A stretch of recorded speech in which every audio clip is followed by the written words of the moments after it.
covered that with the snow plowing. How am I doing on time? Okay. So this just gives you an idea of the historic usage that we saw and what's happened since our implementation. You can see that immediate drop in where we've gone since then. Water conservation program.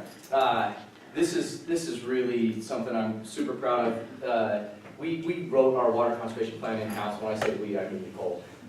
It's a huge accomplishment, and it's been really, really successful. Water's a critical issue. It's the most fundamental element that we need to survive, and it's something that largely we take for granted, unfortunately. I think most of us, it's considered a free thing, and it's always there. I mean, how many of you have had your power out at your house in the last year at some point? How many of you have had the water out of your house in the last year at some point? Yeah, far fewer. It's just something it's typically there. When you go to turn it on, it's there, it goes away, we don't know where it came from, we don't know where it went, but there it is. As most of you, I'm sure, are aware, we pull our water from a single source. We have a single source, which is an aquifer system. The City of Moscow has two aquifers, the Wanapum, which is a shallow aquifer, and the Grand Ronde. Those aquifers have been declining ever since they were tapped. Back in the late 1800s. They were artesian back then, producing a lot of water. The story of human settlement is the story of freshwater availability, and the Palouse is no exception. The reason Moscow and Pullman are where they're at is because of that availability of water. It's something that we've been working on for decades, and the Palouse Basin Aquifer Committee is a committee that consists of the City of Moscow, the City of Pullman, WSU, the U of I, both counties, and some smaller participation from cities like Palouse. And it's a regional board that works toward solving this water issue. With the numbers that we have, we won't be able to conserve our way out of the water issue that we have. An alternate source is going to become necessary at some point. It just is. And it's not getting easier to get water rights. But the thing to consider is, when we're looking at water projections, so the Palouse Basin Aquifer Committee right now has what they call the Water Alternative Supply Study. And we're in the process of narrowing down options, doing public involvement, and trying to figure out what options work best for our communities for an alternate water supply. But that looks at a demand horizon, a 50-year demand horizon. Well, we all plan on being here longer than that, and having kids and grandkids who will be here longer than that, and the cities of Moscow and Pullman and the universities want to be around for longer than 50 more years. And so every gallon we can serve stretches that demand horizon out longer. So if we're able to procure an alternate water supply and then we still see significant reductions in water use, that 50-year demand horizon can become a 70-year demand horizon or a 75-year demand horizon. And not only does that save us a lot of money, water availability is just becoming more and more critical.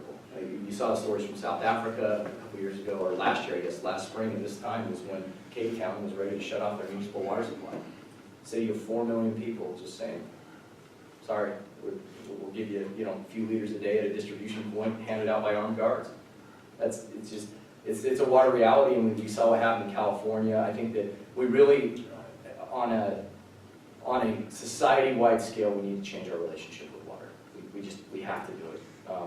It's things that, those little changes, again, it comes down to making those little personal changes that we all think, oh, how much difference does it make when I shut the water off when I brush my teeth? Or if I choose to wyscape my yard rather than having thirsty grass out there, sucking up a lot of water. Those changes on an individual level made in collective is what really makes the difference. We have a full third of our water use in Moscow is outdoor uses. So, and if you look at the per capita water use in Moscow, we actually do really well compared to a lot of the country, really well, but it's not enough because water is dependent on where you're at, and where we're at, we've got to conserve some more. And so water conservation is really important. But our rebate programs have been highly successful. It's what I love about Moscow, people are responsive, they want to do the right thing. And so that's been a very successful program. We've had our fixture rebate programs. We have a toilet rebate program that's been really successful, a lot of participation in that. And we have free devices. It just lays out the toilet rebate. There are different levels of rebate depending on how much your toilet is using. It's crazy to think that the pre-coat toilet, how many gallons, Nicole? gosh, some of them can be as high as 7.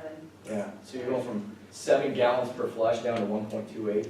You consider that individual impact, of course. I mean, even though from 1.6 to 1.28, when you think about that, when you think about getting almost half a gallon every single time, that's significant.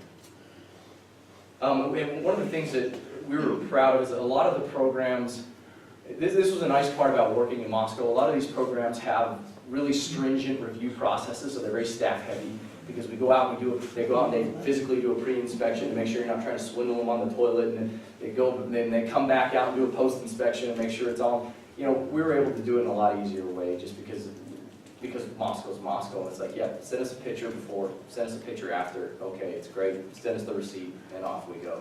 And it's really been really successful. And those are some of the things we have to do, just in cost-saving measures, because we don't have the money to bring on 3 more people to do those inspections.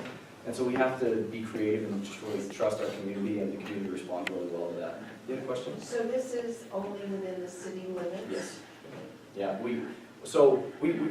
the money that we collect for our water utility is very strictly regulated. And so if the money I collect from the residents for the water bill, that the city collects for that, can only be used for City of Moscow water system stuff. So I can't spend it on other things in the city, and I can't spend it outside of the city, because that money was collected from the residents for the purpose of maintaining their water system. Is there anything comparable in the county? The county does not have a system, but Pullman does. The city of Pullman has a system, but the county does not. Nicole, is that true? Did I say, is that accurate? Several years back, I changed out my toilets, but I didn't know about that. How far back can? We set a criteria on that. It was the date of the passage of the ordinance by council was what we said as the date, so we tried to be flexible with that, and that was You can just contact me later, whoever said that. February 2nd, 2016. So if it was after that, on or after that, then it could be eligible. I'll have to look at my receipts. Okay, cool. This is just an indication of the number of fixtures that we've updated. I'm going to move through this relatively quickly. And again, anybody who has any questions, Nicole can take you to any level of depth that you want to go on any of this, but I'm going to get time crunched if I don't get through some of this. Our lawn to Yscape rebate program. This is what I want to spend just a minute talking about, because I think our messaging around this stuff is really important. City Hall had flat, thirsty grass. That's what we had at City Hall, and we still have in parts of City Hall. We really wanted to change it to a Yscape, and we got pushback within and outside of the city. There were people who didn't like the idea. It was City Hall's a traditional place, and traditional places have flat green grass, and that's what we use. Apparently we're English countryside lords or something. So we strategically sat down, Kyle and Cole and I said, okay, how do we go about this?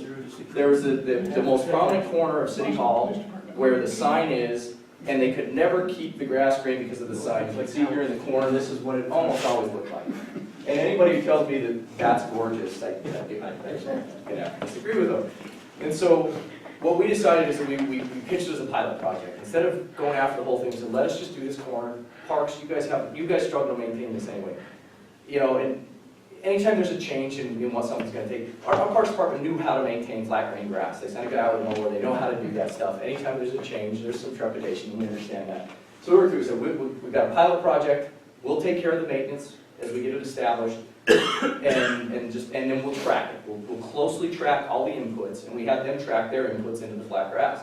And so we were able to go through and tell a really compelling story, one just visually. I don't think, and there's nobody left, I think, that would argue that our Yscape corner of City Hall isn't more beautiful than the flat grass. I mean, it's gorgeous. Sorry to interrupt, I would just say that the first pilot actually was done at the water department. That's right. And Nicole Baker conceived of that word Yscape and set about showing that example so we could implement that in other city locations. So that made that an easier sell. Well, and I should mention that this was not an external landscape architect that designed this for us. Nicole designed this. Nicole designed the Yscape at City Hall too. Well, not Nicole. So when we were done with this, though, the neat thing was we had a very compelling story to tell because we had tracked all the inputs. And so it wasn't just a, hey guys, this is the right thing story, which I think is really important. When we think about different audiences and we want to reach outside of our echo chamber, You know, if I go to certain audiences, I say, hey, we did this, and everyone's just like, yeah, it's the right thing to do, go for it. And they're not gonna care that it maybe costs a little bit more or less than the grass. It's like, no, that's what we ought to be doing.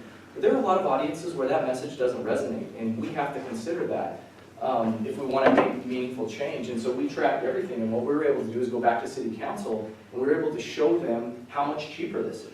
Because we tracked staff inputs, we tracked the chemical inputs, we tracked the greenhouse gas emissions.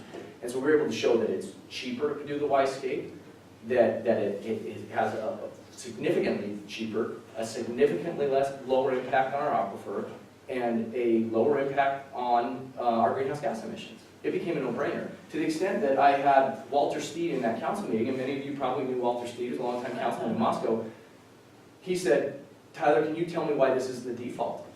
Why are we not, we should be arguing where should we have grass, not where should we not have grass. And those of you who know Walter, that's probably not the response you would expect if we said, hey, we're gonna do a hippie Y-scape out here.